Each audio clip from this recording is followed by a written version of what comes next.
Dobrý den, vítejte na dnešním webináři. Děkujeme, že jste si udělali na nás čas a připojili se k nám. Já se jmenuji Radka Tomanová a pracuji pro Autodesk jako Business Development reprezentant. Provázet vás bude dnes můj kolega Martin Beráz, který je technický specialista a připravil si pro vás bohatý program. A jak už víte, budeme si povídat o CDE, společném datovém prostředí tedy, a o BIMu a o tom, jak zlepšují projektovou spolupráci, zabezpečení dat a pohled na aktuální technologické trendy, včetně umělé inteligence. Možná než začneme, ještě pár organizačních informací. Tento webinář bude nahrávaný a po skončení vám samozřejmě zašleme jeho záznam. A během prezentace prosím neváhejte používat chat pro své otázky. Necháme je na závěrečnou diskusi a vaše dotazy pak zodpovíme. Tak ještě jednou vítejte. Doufáme, že se vám bude webinář líbit a odnesete si z něj pro vás cenné informace. A já předávám slovo Martinovi. Tak, ďakujem Radka za slovo. Ešte pár slov teda k agende. Webinár sme pripravili tak, aby nám to časovo vyšlo do 1 hodinky s tým, že na konci toho webinára bude samozrejme priestor a čas pre dotazy a pre ďalšiu diskusiu. Dovolte, aby som sa na úvod ešte raz teda predstavil. Moje meno je Martin Biráz, pracujem ako Solution Engineer v Autodesku, som teda za tú akoby technickú časť. No a mojou úlohou dneska bude vám predstaviť ten Construction Cloud, alebo teda spoločné datové prostredie, tie výhody, benefity, aké nám to prináša. Samozrejme aj zodpovedať otázky, prečo je tá digitalizácia, tá prechod v rámci tej digitalizácie, prečo je to dôležité. Začneme teda s výzvami v tom našom odvetví, to znamená tá výstavba alebo aj správa tých nemocníc, respektíve tých projektov v zdravotníctve a verejnej správe samozrejme je extrémne zložitá. To znamená, zapojených je množstvo profesí, technológií, požiadaviek na bezpečnosť a problém je, že tieto projekty sú práve veľmi, akoby by som to povedal, rozdrobené. To znamená, často sa do nich zapája niekoľko proste organizácií, projektových kancelárií, nejakých dodávateľov a podobne. A pritom každý pracuje ako so svojimi tými datami. Niekto to má uložené len u seba na disku, niekto to má niekde separ na serveri a podobne. To znamená, potrebujeme mať v tom poriadok nielen akoby v tých dokumentoch, ale samozrejme aj v tých datách. No a keď sa na to pozrieme podrobnejšie, na niektoré tie výzvy v tomto odvetví, tak v posledných rokoch my vidíme, že práve ten tlak na tú transparentnosť a kontrolu v tých verejných projektoch proste stále rastie, čiže každá tá nemocnica, každý ten úrad, každý ten kraj musí byť jednoducho schopný preukázať, by som to povedal, nejaké, že postupuje podľa nejakých schválených dokumentov, že peniaze sa čerpajú ako správne, korektne, že tie data sú proste overiteľné a preto je práve tá digitalizácia kľúčová, aby sme vedeli tieto veci jednoducho dohľadať a následne potom ich aj samozrejme spravovať. A práve keď sa na to pozrieme, čo to akoby spôsobuje, alebo aké sú tie dôsledky tej možno nejednotnej správy tých projektových dát, tak mnohokrát sa stretávame s tým, že sa rozhoduje podľa neaktuálnych dát. Často sa použije možno nejaký starý výkres, nejaký, čo možno zapadol kdesi v nejakej e-mailovej komunikácii a podobne. Nie je jasné možno, kto čo upravil, kto čo schválil, zmenil, kto do dokumentu zasiahol, alebo aké zmeny obecne proste prebiehli na nejakom tom dokumente alebo na tých daných dátach a samozrejme z akého dôvodu. Čiže to počasie samozrejme stráca sa tam tá prehľadnosť, ten prehľad, tá zodpovednosť a samozrejme všetky tieto drobnosti sa vždy prejavia v čase a samozrejme aj v peniazoch. Ja to vždy ako tak rád spomínam, že to nie je preto, že by tí ľudia neboli dosť dobrí, alebo že by akoby nerozumeli tej svojej práci. Práve naopak, problém je v tom, že oni často nemajú jednoducho len k dispozícii tie vhodné nástroje, ktoré by umožnili práve takto zdieľať, kontrolovať a spravovať všetky tie data projektu na tom jednom mieste. A práve tu prichádza toto spoločné datové prostredie, alebo teda CDE, Common Data Environment, kde všetky tie data držíme na tom jednom mieste. Je to taký živý ekosystém, kde sú tie data prepojené, sledované, aby som to povedal, že riadené naprieč celým tým projektom. Ja sa ešte často stretám s tým, že niektorí si pri tom pojme spoločné datové prostredie alebo CD predstavia niečo ako nejaký Google Drive alebo nejaký OneDrive pre nejaký projekt. Ako väčšina ľudí si najskôr myslí, že ide len o nejaké miesto, kam sa ukladajú súbory. Ale pozor, to spoločné datové prostredie nie je o ukladaní, ale je o riadení. To znamená, je to práve ten priestor, kde sa spája nielen komunikácia, ale aj koordinácia, kontrolová kvality, kde z jedného miesta spravujeme všetky tie úkoly, zmeny, kolízie a majú k tomu samozrejme prístup všetci tí účastnení na tom projekte. To znamená, manažér vidí napríklad aktuálny stav projektu, projektant má prístup k nejakým najnovším datám, stavby vedúci možno k nejakému aktuálnemu výkresu, podľa ktorého reálne stavia. Takže všetko to žije v tom jednom prostredí bez nejakých, by som povedal, duplicít alebo bez nejakého chaosu. No a čo je dôležité ešte spomenúť je, že všetky tie datá, ktoré sa počas toho projektu nazbierajú, tak sa akoby nekončí to, alebo nenechávajú sa potom za dverami v úvodzovkách tej stavby. To znamená, prenášajú sa ďalej aj do fázy tej prevádzky, do toho digitálneho dvojčiažia, do budúceho plánovania. To znamená, my ako Autodesk pokrývame všetky tie projektové fázy na tom danom projekte, či už od návrhu cez plánovanie, cez výstavbu až potom pre samotný ten provoz a správu. A práve preto sú tie data jednoducho tým kľúčom alebo takým tým základom. Následne aj pre využitie toho AI, pretože bez nich by umelá inteligencia jednoducho nemala z čoho vychádzať. Ja som na tento webinár pripravil aj nejaké ukážky, ako dokážeme využiť ten AI, toho Autodesk asistenta na tých datách, ktoré máme v rámci Construction Cloudu. Takže, ako som spomínal, prejdeme si všetky tie jednotlivé fázy toho daného projektu. Tam prístup k tým jednotlivým datám je samozrejme zabezpečený v podstate zo všetkých zariadení. Tam užívateľom alebo tým zúčastneným stačí len pripojenie k internetu a nejaký internetový prehliadač, či už cez mobilné zariadenie alebo v rámci počítača, čiže či už je to ten Windows alebo iOS.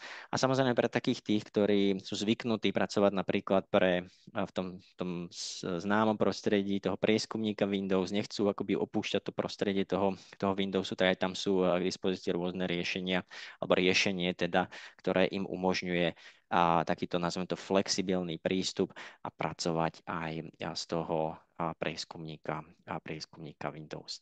Poďme sa spoločne pozrieť na komunikáciu, ako je to s komunikáciou s projektantom a na fázu projekčnej prípravy. Takže keď sa bavíme o tej správe tých dát, tej dokumentácie, tu už ide o to mať samozrejme v projekte nastavenú jasnú štruktúru a poriadok, kde práve ten Construction Cloud si môžu tam tí užívateľe nastaviť celý ten nejaký adresárový strom, pripraviť podľa seba, napríklad podľa fáz projektu, podľa profesí, podľa oddelení a podobne. A samozrejme je potrebné tam nastaviť jednotlivé práva. To znamená, napríklad môžem dávať prečinok určený len pre zmluvy, len pre projektovú dokumentáciu, možno pre nejaké kontrolné správy, revízie, čokoľvek, čo potrebujem. Ale do každého toho priečinku môžeme nastaviť jednotlivé prístupové práva. To znamená, napríklad projektant vidí len nejaké technické doklady, podklady, stavebný dozor môže pridávať nejaké komentáre, vidí len tie jednotlivé data, ktoré sú k nemu, s ktorými môže a mal by pracovať. Investor má napríklad prístup len už k nejakým hotovým, schváleným verziám a podobne. Čo je dôležité je, tak v rámci spoločného datového prostredia sa tam drží podrobná auditná stopa. To znamená, máme prehľad alebo máme možnosť vidieť a pracovať s tým, že kedy, ktorý dokument, kto otvoril, kedy bol vytvorený, kto ho kedy pozrel, čo sa s tým dokumentom alebo s akýmikoľvek tými datami, ktoré sú uložené v rámci toho cloudu, tak sa s nimi dialo. No a tu môžete vidieť potom zoznam tých podporovaných formátov, to sú tzv. Zobraziteľné dané 2D aj 3D formáty, čiže inými slovami, ak tam uložíme nejaké napríklad PDF-ko, DVGčko, možno nejaké IFCčko, nejaké BIM data a podobne, tak ich samozrejme môžeme vizualizovať, môžeme tam s nimi priamo v tom Construction Cloude a pracovať. Ja som vybral jeden z príkladov, je to napríklad nemocnica Bory v Bratislave, ktorá aktuálne už teda stojí. Vypichol som tu aj niektoré tie ukážky potom z výstavby. Tento projekt bol teda tvorený alebo modelovaný v prostredí BIM, to znamená, že ten akoby Revitový model po uložení do Construction Cloudu, tak si tam tí účastníci toho daného projektu môžu takto veľmi rýchlo a jednoducho prehliadať, pozerať tú danú stavbu bez toho, aby som proste inštaloval nejaký dodatočný nejaký software a podobne. Stačí mi na to iba ten internetový prehliadač, či už na tom počítači alebo na mobilnom telefóne a môžem potom s tými jednotlivými datami pracovať. Tu nám môžeme vidieť v rýchlosti tú videoukážku, kde sa pozerám cez k tomu modelu, môžem tam šáhať ešte na nejaké negrafické informácie, napríklad kontrolujem si nejaké parametre, napríklad v nejakom stĺpe, prípadne si potrebujeme niečo v rýchlosti odrezať, potrebujeme niečo v rýchlosti zamerať a podobne. No a všimnite si, že v prípade, ak pracujem teda napríklad s tým modelom, ktorý bol vytvorený napríklad z Revitu, tak tam môžem šáhnuť aj na akoby na tú 2D dokumentáciu, ktorá sa generuje z toho modelu. To znamená, mám tam k dispozícii napríklad nejaké pôdorysy, rezy, taká klasická výkresová alebo projektová dokumentácia, tak môžem k nej veľmi rýchlo pristupovať a takýmto spôsobom s tým pracovať. Dôležité je spomenúť aj to, že tie jednotlivé napríklad v úvodných štádiach toho projektu, preto zachytenie tej reality, toho mračna bodov, tak dokážeme aj tieto data v rámci toho Construction Cloudu vizualizovať alebo s nimi nejakým spôsobom pracovať. To znamená priamo Martine, pardon, přeruším. Máme tady otázku, která byla zrovna asi k tomu slajdu předtím. Áno. Tady máme otázku, dobrý den, a to je obecný formát BIM? Takto, v prípade, ak pracujete, alebo ten projekt je tvorený v Revite, tak je to formát RVT. Samozrejme, taký ten obecný formát z rôznych teda tých BIM nástrojov je formát AFC a tam je to v podstate úplne stejné, ako ste aj mohli vidieť. To znamená, že môžete ho tam potom s tým ako pracovať, rezať, pozerať sa na jednotlivé informácie a podobne. Či je to RVT, alebo je to AFC, tam je to úplne stejné. Takže áno, je podporovaný aj formát AFC. Stačí teda takto, dúfam, ako odpoveď na otázku. Ja teraz vidím, že na pozadí je zatiaľ pustené to video, Radka, ohľadom toho mračna bodov. Je to tak? Ano, je to správně. Dobre, takže budem pokračovať. Tam som len chcel zdôrazniť to, že ako zatiaľ môžeme vidieť na tej videoukážke, že dokážeme aj s tým mračnom bodom pracovať priamo v prostredí toho Construction Cloudu, čiže jednoducho to tam nejako prehliadať, robiť tam nejaké základné úkony, niečo tam odmerať a podobne. Takže aj tieto data tam dokážeme akoby zobrazovať a s nimi pracovať. Čo je dôležité, tak sú samozrejme vlastnosti alebo práca s nejakými tými metadatami toho daného dokumentu, a to môžu byť rôzne vlastnosti toho súboru. A to je informácia napríklad, čo je to za verzia súboru, prípadne nejaké ďalšie informácie o tom danom súbore, či je to PDF, či je to IFC, RVT a podobne, tak jednoducho potrebujeme vedieť, kto s tým súborom pracoval, kedy to tam bolo uploadnuté, ako bol ten vývoj tých jednotlivých verzií. A samozrejme potom s tými jednotlivými verziami vieme aj pracovať. Tu je znova pripravená krátka videoukážka, pretože pre nás je dôležité vedieť, čo sa tam zmenilo, povedzme medzi tou verziou 8 a verziou 9. Takže ak sú to teda BIM data, či už nejaké RVT alebo IFC, tak tam dokážeme vizualizovať tie zmeny, čiže aj takto akoby v tom 3D prostredí vidíme, ktoré prvky boli pridané, ktoré boli odbrané, čo sa tam akoby zmodifikovalo, prípadne tam vieme dohľadať ešte informácie, napríklad ak tam došlo k nejakej zmene materiálu, zmene nejakého parametra a podobne, tak tam vieme vizualizovať a pracovať s týmito zmenami. A samozrejme to funguje aj v rámci akoby všetkých tých ďalších podporovaných formátov. Ja som napríklad pripravil nejaké video a ukážky zobrazovania alebo rýchlej kontroly, čo sa teda zmenilo na tom danom dokumente aj na 2D datách. Čiže môže to byť povedzme nejaké DVG alebo nejaké PDF, ktoré prišlo. Vidím, že tam je nejaká nová verzia, potrebujem si rýchlo preveriť, čo sa tam zmenilo, či tam ten napríklad projektant zapracoval tú danú zmenu a podobne. Potrebujem to nejako veľmi rýchlo vizuálne skontrolovať.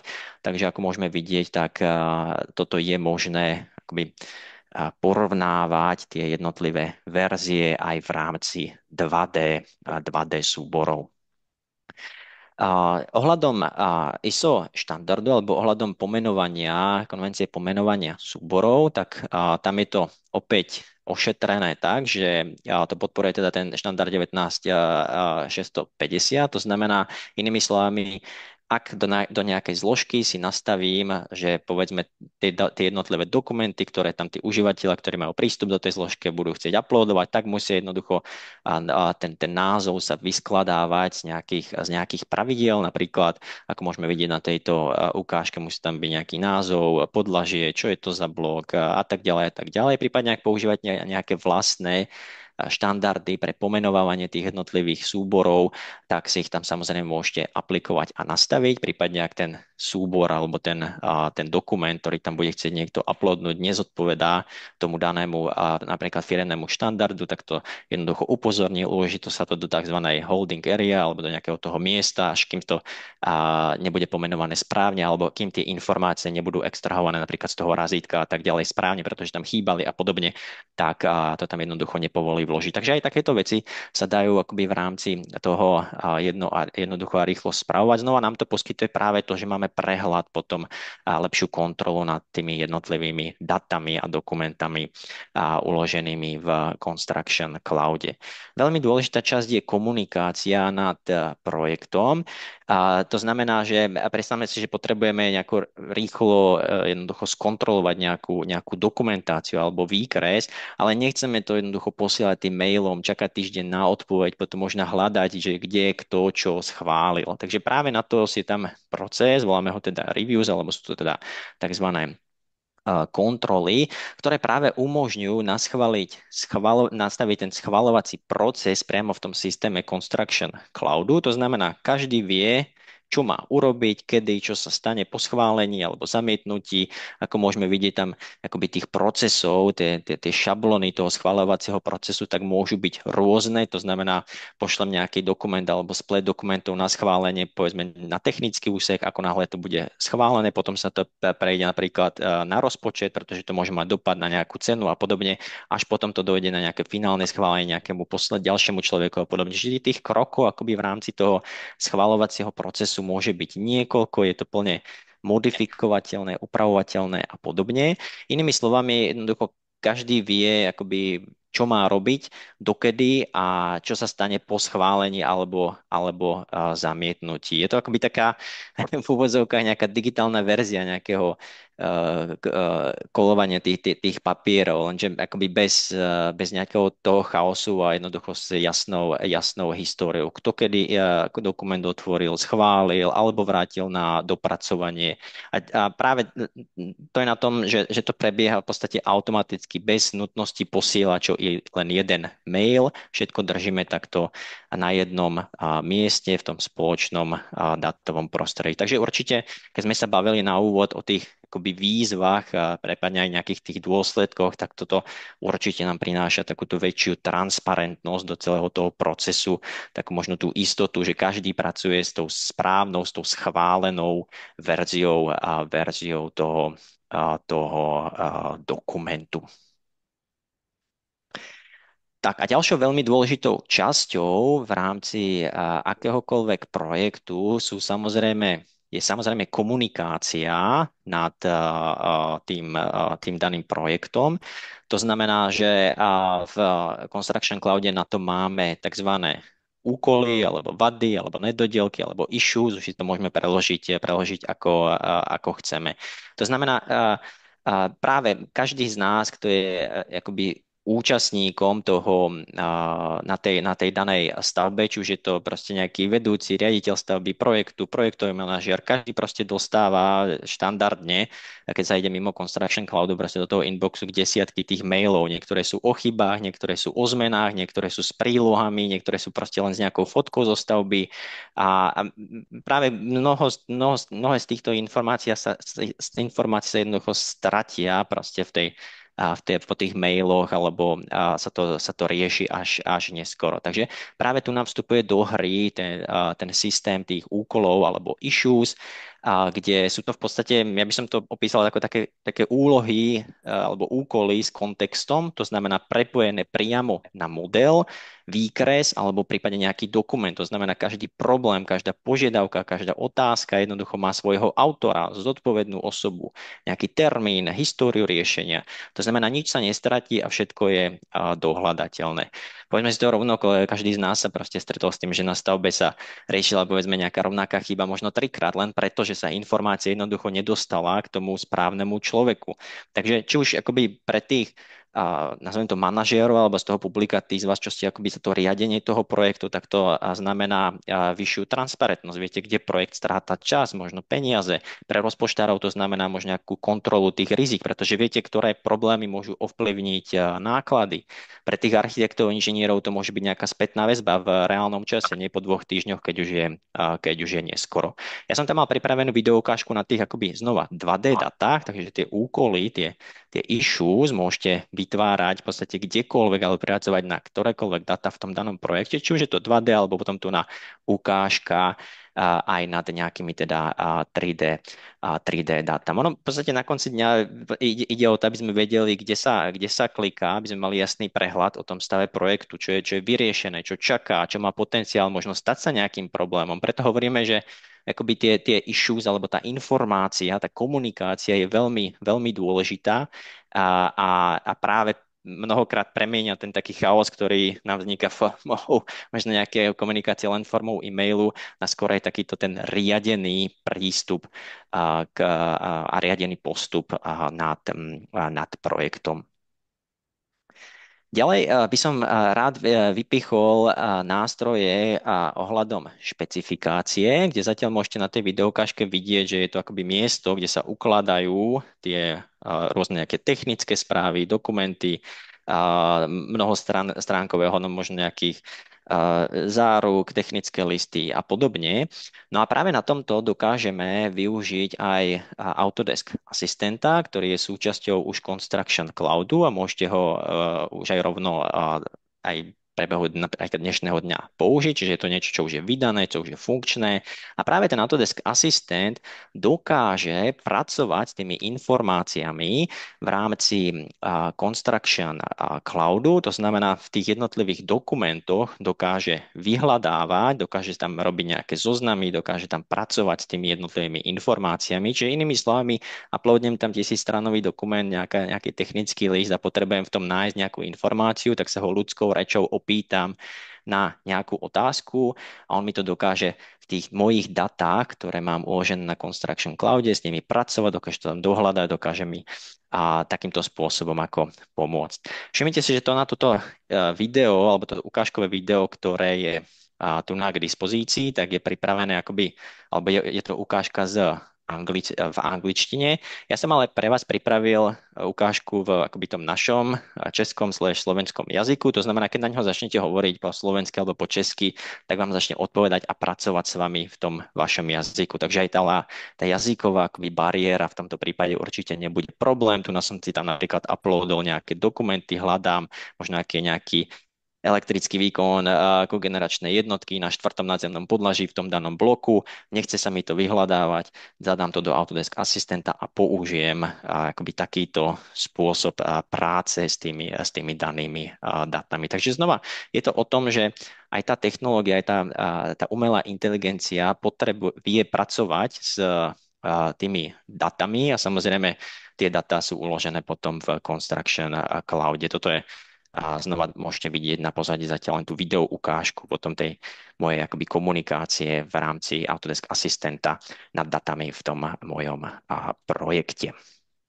Čo je zaujímavé ešte, čo sa týka nejakej tej predstavenej prípravy, tu nás som teda vyhodil to video, aby sme to nejako ešte časovo samozrejme stihli, takže len akoby informácia, je tam samozrejme možnosť pracovať alebo vyhľadávať tie kolízie, robiť tú koordináciu v rámci Construction Cloudu, takže tie jednotlivé data od architektúry, od TZB, mračnobodov a podobne, tak dokážem naliať akoby do toho koordinačného modelu a spustiť na tom kontrolu kolízií.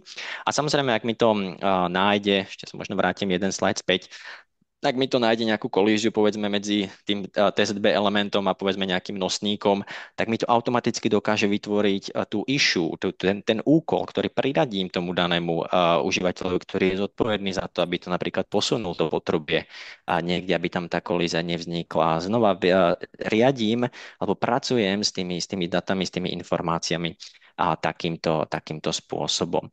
Čo je veľmi zaujímavé Timi, aj z pardon, mojej... máme Áno, otázku. Pardon, áno, nech sa přeruším tě. páči. Máme tu otázku. Lze si u úkolů nastavit vlastní číselníky, hodnoty pro status, typ, případně i jiné atributy, metadata? Veľmi dobrá otázka. Každý ten úkol, tak pre vytvorenie toho úkolu alebo toho issue, tak tam môžete mať predpripravené tzv. Šablony. Inými slovami, v tej šablone si môžete nastaviť, že ak vytvorím úkol, ja neviem, že je to nejaká kolízia alebo je to nejaká pripomienka a podobne, tak už tam bude mať akoby predvyplnené nejaké data, prípadne sa mi to tam bude automaticky napríklad dávať aj nejaké poradové číslo a takéto veci okolo. Takže áno, dá sa aj toto zabezpečiť takýmto spôsobom nad tým pracovať. Čiže vytvorím napríklad issue, vytvorím nejaký úkol, použijem nejakú šablonu a už tam bude mať automaticky predvyplnené napríklad nejaký termín, nejaký deadline, nejakú priradenú osobu, kto je za to zodpovedný, môžem tam potom referencovať nejaké datá a podobne. Takže na toto by som zatiaľ odpovedal možná takýmto spôsobom. Môžeme pokračovať ďalej.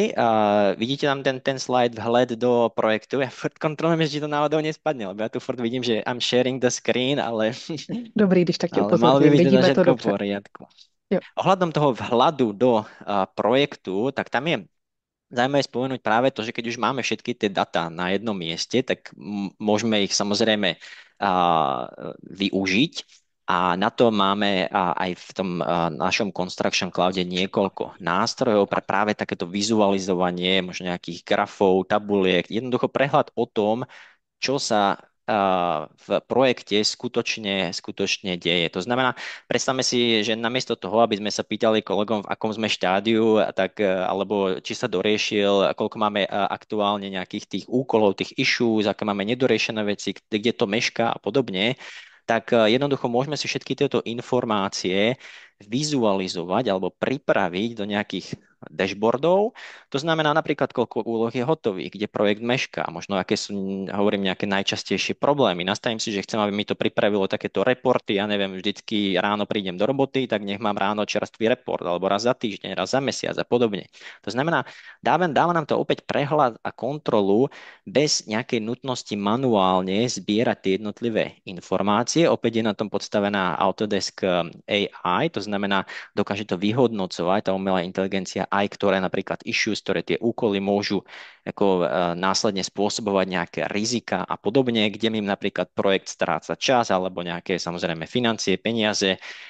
Ešte skôr, ak sa to vôbec ako prejaví v tej realite. To znamená, najlepšie na tom je, že jednoducho tie data pochádzajú z tých nástrojov, ktoré už používame, úkoly, formuláre, harmonogramy, tie schválenia a podobne. To znamená, že nepridáva sa žiadna nejaká ďalšia nejaká administratíva, by som to povedal, ale dáva nám to práve takýto prehľad, preto som to nazval aj, že vhľad do toho daného projektu.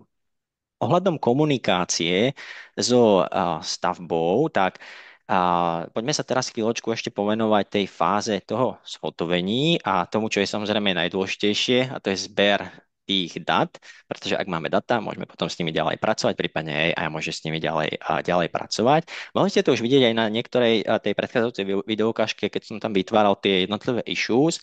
Jedna z tých vecí, alebo toho zberu dát sú samozrejme fotografie. To znamená, som na tej stavbe, potrebujem teraz reportovať nejaký problém, potrebujem tam priložiť k tomu, jednoducho referencovať nejaké ďalšie data k tomu danému úkolu, k tomu danému issue a práve všetky tie fotografie alebo tieto tieto súbory, tie media files, tie media súbory sa ukladajú potom do jedného miesta, ktoré sú teda akoby fotografie, kde práve nám to slúži na takéto možno lepšie organizovanie takýchto dokumentov, tých fotografií, možno pre nejaké poznámky.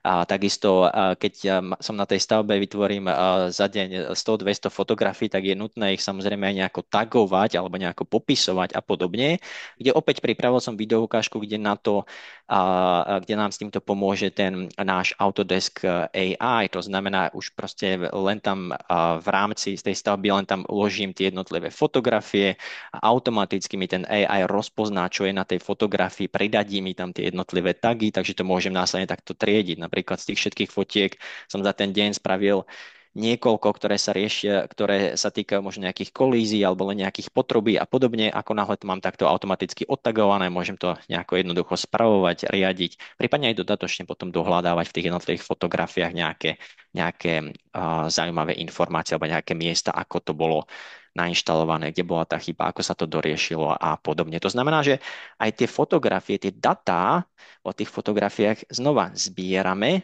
priradzujeme ich, referencujeme ich napríklad k tým úkolom, k tým issues.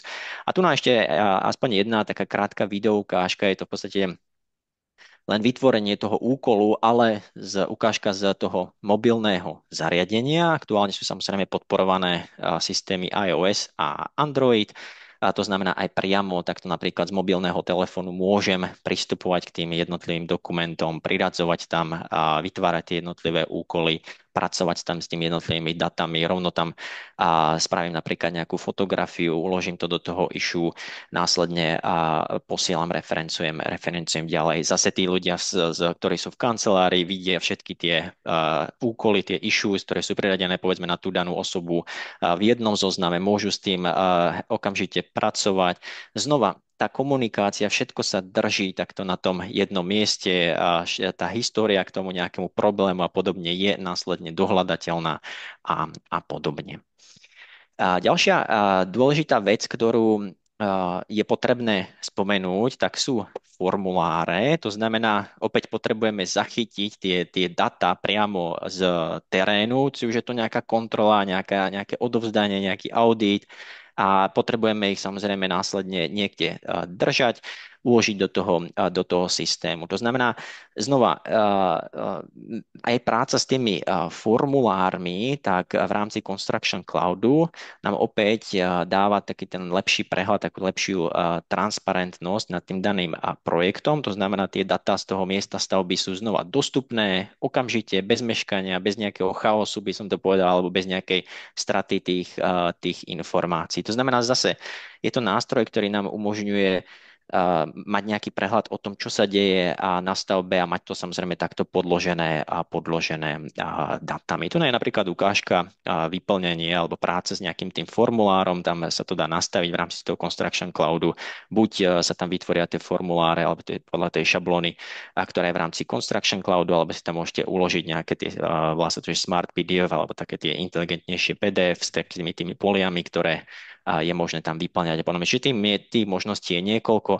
Samozrejme, tam je potom spústa dotazov ohľadom digitálneho podpisu a tak ďalej. Tam sa to dá tiež všetko riešiť v rámci spoločného datového prostredia. Ďalšia dôležitá informácia, ja si kúkam čas a som na tom celkom dobré, tak sú tzv. Meetingy, alebo teda stretnutia. A to je znova miesto, kde namiesto toho, aby som to držal v nejakom e-maili alebo niekde separé, tak môžem to v rámci Construction Cloudu vytvoriť tzv. Meeting, kde zase je tam datum, je tam, ktorí užívateľe boli zúčastnení na tom danom meetingu, riešili sa tieto a tieto issues alebo tieto a tieto formuláre, vidím tam tú danú diskusiu, znova mám tam všetky poznámky zo stretnutia, záznamy a opäť dôležité je, že je to prepojené práve s tou realitou projektu. To znamená, každý bod z toho meetingu môže byť takto akoby prepojený s tou issue, s tou požiadavkou na informácie, s dokumentom, s nejakým výkresom, s formulárom. Keď bude meeting zase o týždeň ďalej, hneď mi tam môžu uskočiť napríklad niektoré úkoly, ktoré sa nedoriešili z predchádzajúceho meetingu. Čiže znova mení to tak trošku pohľad alebo ten prístup k tomu, ako napríklad vieme spravovať a pracovať s tými datami. Je to tiež jedna z tých ukážok, že tie informácie z tých rôznych koordinačných stretnutí a podobne môžeme držať takto v rámci Construction Cloudu a potom následne s nimi samozrejme pracovať. A ďalšou zaujímavosťou, ktorú by som rád vypichol a ktorá nám pomôže potom aj pri samotnej tej správe toho projektu, sú samozrejme možnosť pracovať s harmonogramy, pretože sledovať projekt, čo sa tam akoby denne, keď sa nám denne mení proste ten harmonogram, niekto posunie termín montáže, pridá nejakú novú etapu, zmení sa dodávateľ a podobne, tak je to samozrejme veľmi dôležité. Takže v rámci toho Construction Cloudu len informácia, tak je tam možné pracovať aj s harmonogramami. To znamená, ten manažér napríklad okamžite vie, ktoré práce sú napríklad v sklze, ktoré úlohy čakajú možno na schválenie, ktoré časti projektu možno ohrozujú nejaký termín, rozpočet a podobne.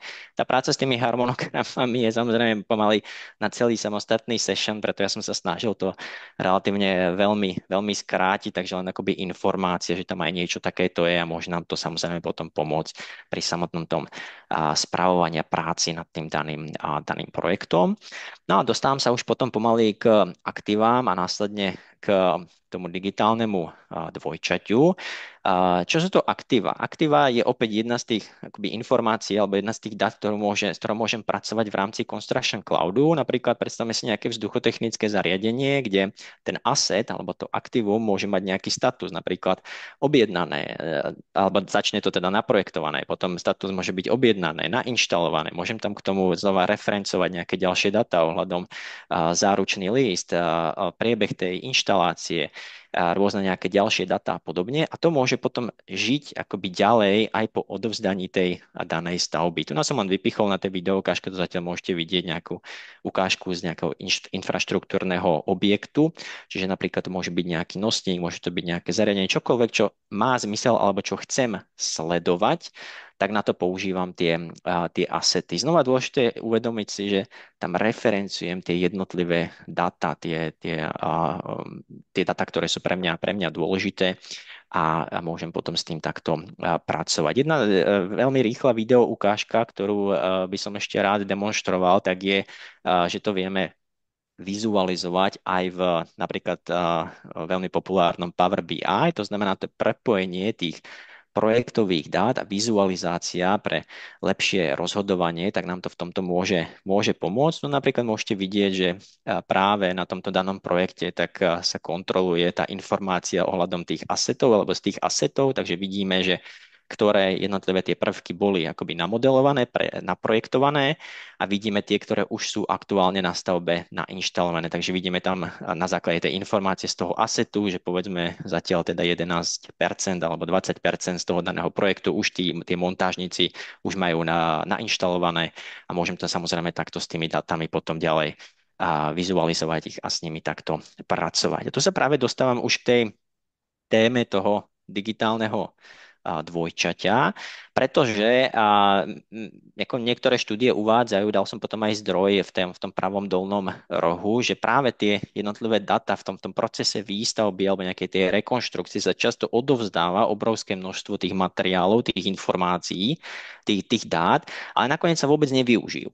A to sa stáva práve preto, že ako jednoducho nepracuje sa s tými jednotlivými datami, alebo nemajú tí užívateľov v rámci tej prevádzky a podobne možnosť alebo nejaké nástroje, ako ďalej využívať a pracovať tie jednotlivé s tými datami. A to je práve veľká škoda a to je práve to, kde vstupuje to digitálne dvojča, čiže taká tá digitálna replika, tá virtuálna kópia budovy alebo nejakého zariadenia, ktorá nám umožní práve vidieť potom, čo sa s tým deje v reálnom čase. Čiže znova predstavme si, že máme nejakú proste budovu, kde vidím všetky akoby tie aktíva, tie asety, mám tam tie senzory, z ktorých získavam tie jednotlivé data, tu kontrolujem nejakú možno spotrebu energie, teplotu a podobne. Čiže znova to digitálne dvojča mi umožňuje, aby tie data nazbierané v priebehu tej prípravy, tej projektovej prípravy, tej výstavby a podobne,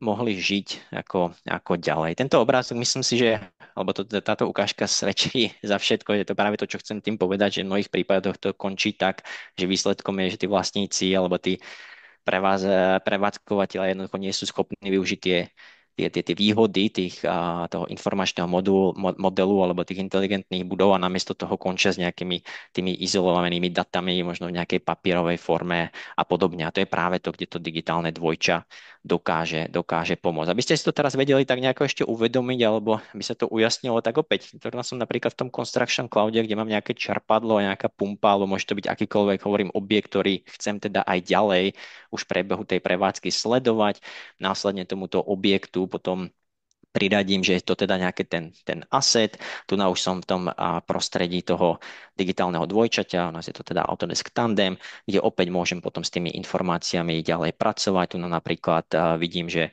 keď kliknem na to čerpadlo, na tú pumpu, mám tam potom ešte ďalšie, možno nejaké dokumenty ohľadom inštalácie, záruky a zase, kedy to bolo nainštalované, spracované, kedy to treba servisovať a tak ďalej a tak ďalej. Neoddeliteľnou súčasťou potom práce aj s digitálnym dvojčaťom alebo s tými datami už v rámci digitálneho dvojčaťa sú aj tzv. Dashboardy, alebo teda také tie, nazvem to, také tie grafy alebo také vizualizovanie opäť tých jednotlivých informácií z toho daného modelu. Napríklad opäť tu nám môže zaujímať nejaká kontrola.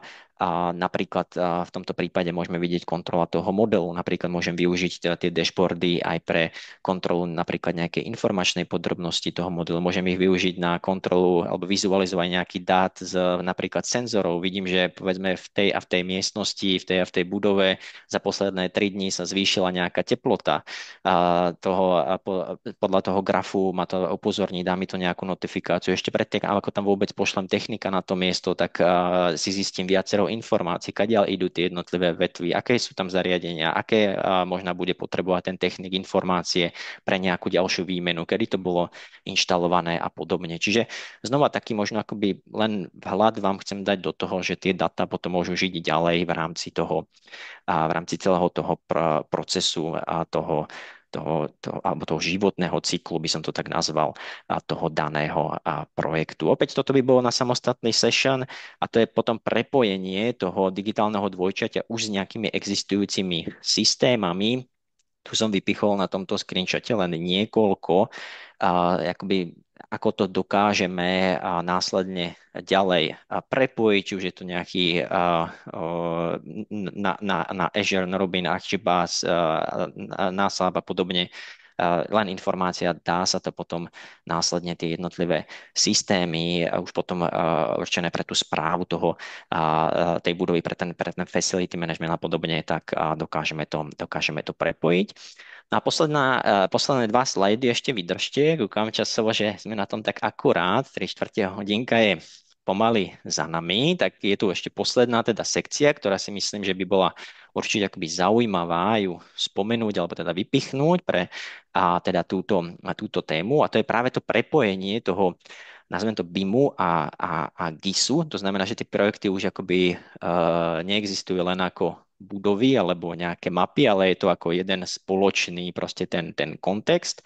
To znamená, že tie technické dáta proste z toho modelu sa spoja s informáciami z tých, nazvem to, z tých území alebo z tej infraštruktúry alebo toho nejakého majetku. To znamená, že pre tie nemocnice alebo pre verejnú správu, to znamená, že viete akoby znova plánovať, stavať, aj spravovať tie objekty s ohľadom na ich, nazvem to, reálne, možno umiestnenie alebo dopady na to okolie. A to všetko z jedného prepojeného prostredia. A práve tu navstupuje na to ten ArcGIS, ktorý nám dáva možnosť práve prepojiť tieto BIM a GIS data bez nutnosti ich fyzicky akoby nejako zlučovať.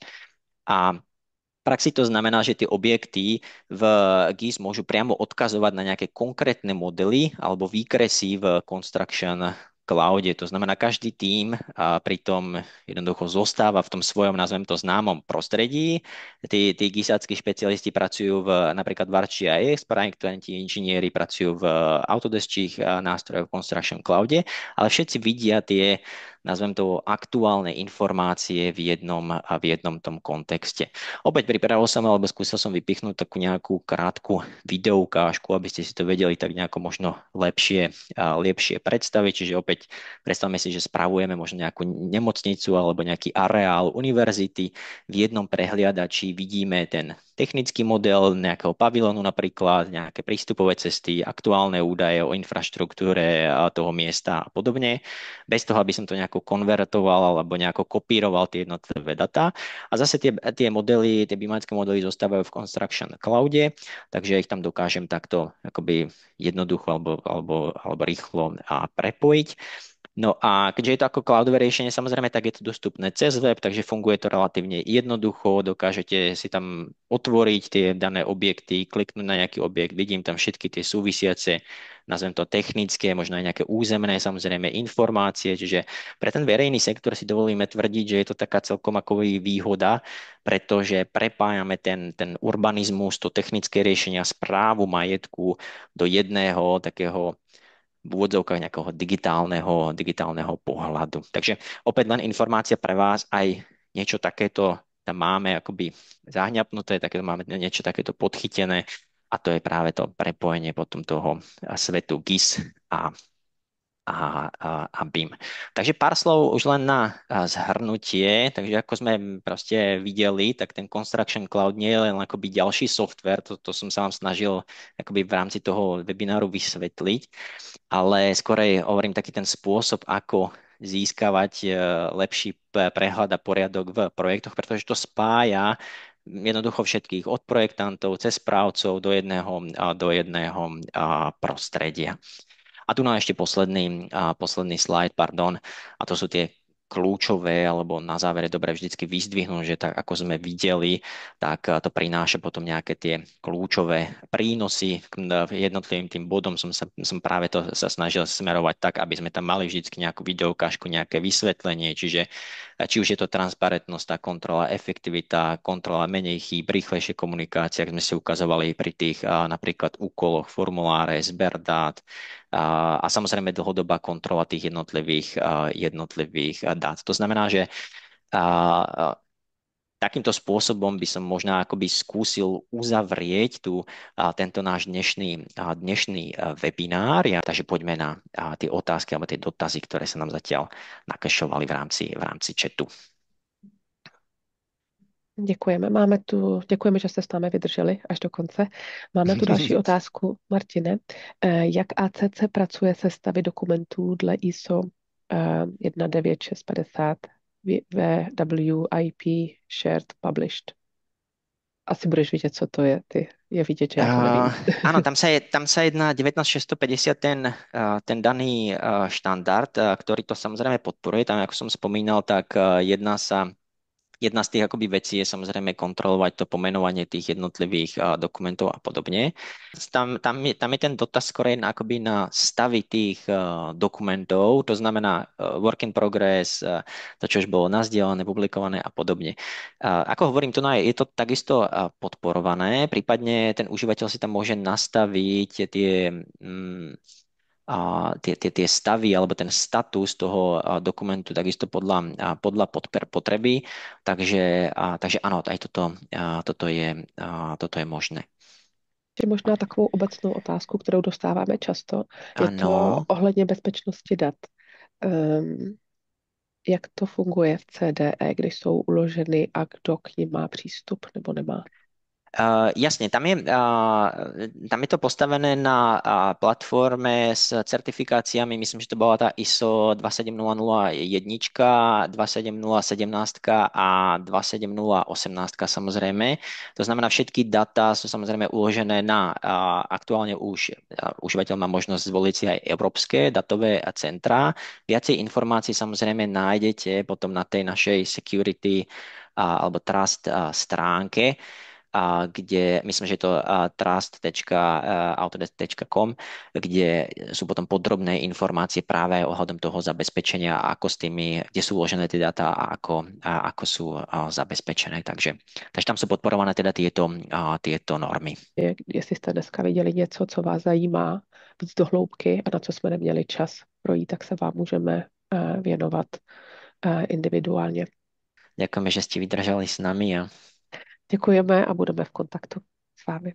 Hezký den.